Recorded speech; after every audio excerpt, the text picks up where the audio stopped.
Good morning, class 10th. I welcome you all to yet another session of the subject SST.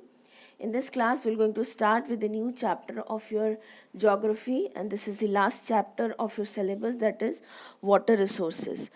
In our last class of the last chapter of your geography, that is the first chapter, we have already studied about what do we mean by the resources and how the resource development is necessary for the development of the human beings. In that chapter, we have studied under the resources the land and the soil. The next resource, that is the most essential resource for the existence of the human beings, is the water. Water हमारी earth का एक बहुत ही you can say it is very peculiar or it is very unique feature of our earth और इसी वजह से the life is possible on our planet earth. It is, even though considered with the water, the 1/3 of the area, the 1/3 of the earth is covered with water, but the drinking water, the potable water, the availability, 3/4 of our earth is covered with water, that is ocean, river, lakes, and all those things. But the drinkable or the potable water, the availability of the potable water is very less. And इस portable water के लिए हम आज भी आपकी जो hydrological जो cycle होती है हम उसके ऊपर डिपेंड करते हैं. हमारे ड्रिंकिंग, हमारे जो वाटर है एग्जिस्टिंग, जो आपका ओशन के वाटर है या आपके जो सी का वाटर है, उसको जो वो ड्रिंकेबल बनता है, पोर्टेबल बनता है, तो वो बनता है आपका हाइड्रोलॉजिकल साइकिल से.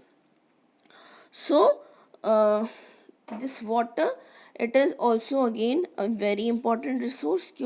क्योंकि ये हमारे एग्जिस्टेंस के लिए बहुत ही इम्पॉर्टेंट होता है. देन आपका जो वाटर है उसको हम, आप देख सकते हो कि इस वाटर को हम बहुत सारे n नंबर ऑफ यूसेजेस में लाते हैं. Like that, for example agriculture हमारे यहाँ का सबसे इम्पॉर्टेंट एक्टिविटी है, human activity, that is using up the most of the portable water. फिर उसके बाद आपका आता है हमारा जो इंडस्ट्रीज़ है, these various kinds of industries, they are the second largest user of water, the portable water. और वो अपने इस पानी को इस्तेमाल करके, by using this portable water, they are manufacturing various things. Then next आता है आपका जो डोमेस्टिक कंजम्पशन मीन्स हमारा जो इंडिविजुअल का कंजम्पशन, यू कैन से, उसको फुलफिल करता है आपका पोर्टेबल वाटर. तो थर्ड जो लार्जेस्ट कंजम्पशन है वो it is being done by the domestic people, the people of the people living in the houses. तो बेसिकली ये सारे लोग आपके वाटर को यूज़ करने में मोस्ट इम्पॉर्टेंटली रोल प्ले करते हैं.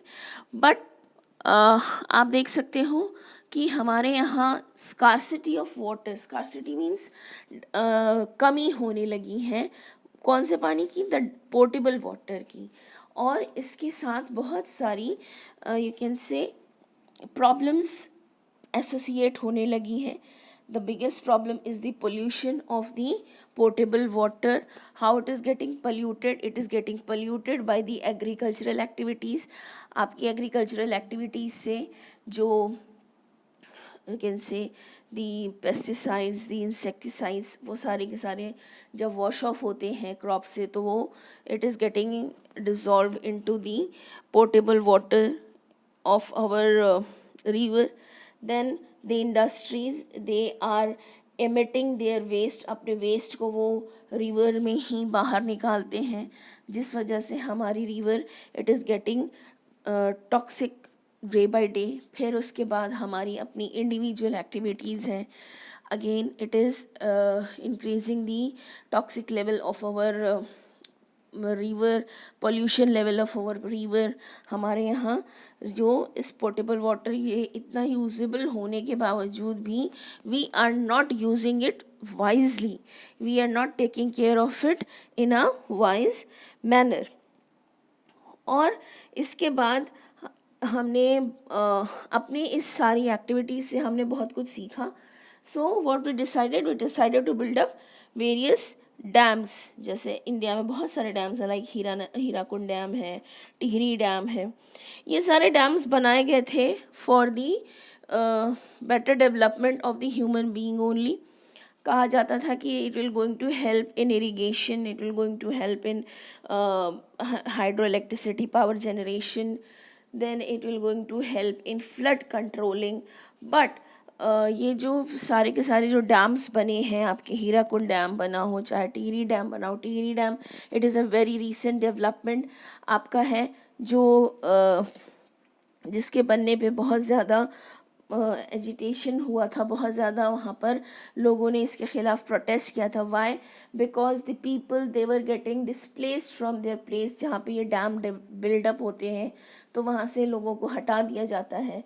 तो लोगों का वो कल्टिवेबल लैंड था, वहाँ से लोगों को हटा दिया गया। देन उसके बाद ये देखा जाने लगा कि रिवर को ब्लॉक करने की वजह से रिवर के अंदर जो सेडिमेंट रिवर कैरी करके लाती है, उससे फ्लड्स आने की जो यू कैन से दी चांसेस ऑफ फ्लड वो ज़्यादा इंक्रीज़ हो गया। मींस डैम्स बनाए गए थे फ्लड कंट्रोल के लिए, but what we have seen कि हमारे यहाँ जो डैम्स हैं उन्होंने ही फ्लड्स को लाना शुरू कर दिया। और you must be hearing nowadays जब आपका रेनफॉल हैवी रेनफॉल होता है, so you must be hearing कि डैम का वाटर रिलीज़ किया गया, एंड बिकॉज ऑफ दैट बहुत सारे जो विलेजेस थे on it's way they got flooded. तो यहाँ पर उस जो डैम है वो आपके बहुत सारे यू कैन से अच्छाइयों से ज़्यादा, गुडनेस से ज़्यादा वो बैडनेस को शो करने लगा। आपके जो ये जो मैप है, this map it is showing up the major rivers and dams, और ये दिखाता है कि हमारे यहाँ कौन कौन से रिवर पे कौन कौन से डैम बने हुए हैं। It is very important from point of view of your examination as well as from point of view of your board examination. So please, it's a request that please go through this map. आपको जब river कोई भी river mark करनी होती है, so you don't have to do nothing much. आपको सिर्फ उसका जो स्टार्टिंग पॉइंट है और जहाँ से वो फ्लो कर रही है, you just have to draw it with the blue color pencil of course। और जो कलर है इट इज़ वेरी इंपॉर्टेंट। आपके जो मैप में कलर स्कीम होती है वो बहुत इंपॉर्टेंट होती है। So please do keep in mind the colour scheme that to be followed in this map, that is blue colour. और इस ब्लू कलर से आपको इस मैप में भरना होता है, फिलअप करना होता है names of the river as well as their path, जहाँ से वो फ्लो कर रहे हैं। मैप में आपको नंबर्स पूरे तभी मिलते हैं when you will going to use the correct colour as well as the correct name. So please go through this map also. Again आपका जो क्योंकि हमारे यहाँ वाटर की शॉर्टेज, हमारे पोर्टेबल वाटर की शॉर्टेज बहुत ज़्यादा है, तो इसकी स्कार्सिटी को देखते हुए हमारे यहाँ बहुत पहले से you can say rain water harvesting हो रही है। Rain water harvesting basically this was the need of the area where rain was very scarce, and वहाँ पर जहाँ पर अदर रिसोर्सेज ड्राई अप हो जाते हैं वहाँ पर ये रेन वाटर हार्वेस्टिंग बहुत पॉपुलर है हुआ करती थी, like for example in Rajasthan. But for if you see in today's scenario, तो हमारा जो आज का कंडीशन है उसमें ये जो रेन वाटर हार्वेस्टिंग है it is very important for those areas also जहाँ पर अच्छी रेन हो रही है और जहाँ पर other resources are there to fulfill our needs, because हम नहीं जानते कि how long, up till how long these resources will going to fill up our needs and when we will going to face the scarcity of water. क्यों? Because आपकी दुनिया में most of the people are they will going to die of the fact, because of the fact that they were not being able to get the good potable drinking water. तो ये जो rain harvesting है ये एक बहुत ही important feature है, एक बहुत important, you can say it is a very important act of the humans to save the water as a resource for our upcoming generation. मैंने आपको लास्ट क्लास में ही पढ़ाया था that what do we mean by the sustainable development. So yes, this water harvesting is the technique of the sustainable development through which we will be able to conserve this resource, that is the water, the potable water, for the future usage.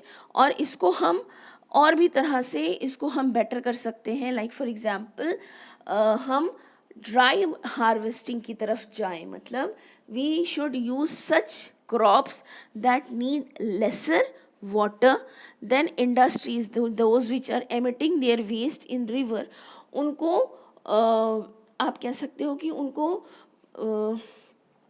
Welfare economics follow करनी चाहिए and they should have the treatment plant for their waste material. और उसके बाद जो भी वो waste material बच रहा है वो उसको रिसाइकिल करें and they should release the good water, the you can say the detoxified water in the river, जिससे हमारी river replenish होती रहेगी और उससे हमारे यहाँ ये जो scarcity है ये acute नहीं होने पाएगी.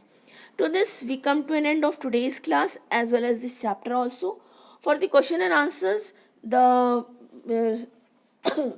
question answers will going to be referred to you in your respective WhatsApp groups.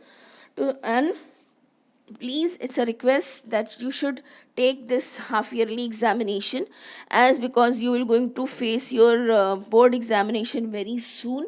So this half yearly examination is your preparatory examination, which will increase your you can say chances of getting better marks in your annual examination, in your board examination. And you don't know about the future, because जो scenario है उसके according अगर हम देखें तो might भी ऐसा हो सकता है कि आपके जितने भी स्कूल्स में एग्ज़ाम्स लिए जा रहे हैं, पॉसिबिलिटी इस बात की बहुत ज़्यादा है कि जितने सारे एग्ज़ाम्स आपके लिए जा रहे हैं स्कूल में उन सारे एग्ज़ाम्स को कंसिडर किया जाए आपके प्रमोशन के लिए. So please, it's a request from me to all of you that please take the examination. आपका जो आने वाला एग्ज़ाम है उसकी स्कीम कुछ ऐसी होगी that it will going to consist of the 100 marks question paper, out of which 40 marks will be for the MCQ type questions, that is 15 marks for the true and false and 25 marks for your choose the correct answer. Rest of the 60 marks will be for your written long question answers as well as the brief question answers. So please prepare well and good luck for your examination. Thank you so much. Have a great day ahead.